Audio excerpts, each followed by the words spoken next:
Mga idol, ito po, nag-ayos po tayo ng freezer para maglagay po ng reservang pangyayon. Kasi po naubos po yung matigas po. Kasi may dumating po tayong suki na parisan.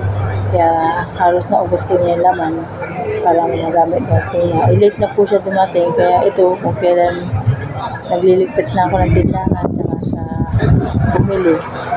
Dahil lang mga idol, ayusin po natin kasi may kulang po tayong 5 sa baba.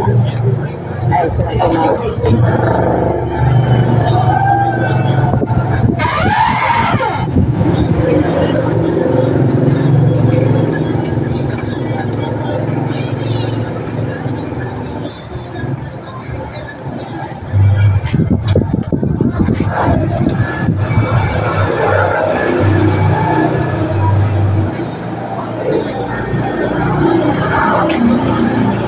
Isa po yan mga idol na pinagkakita dito.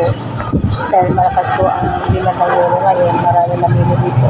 Isa nakakaupusan pa po. Saka may soft drinks po dyan, saka may nara, magandang ang dami po. Thank you po.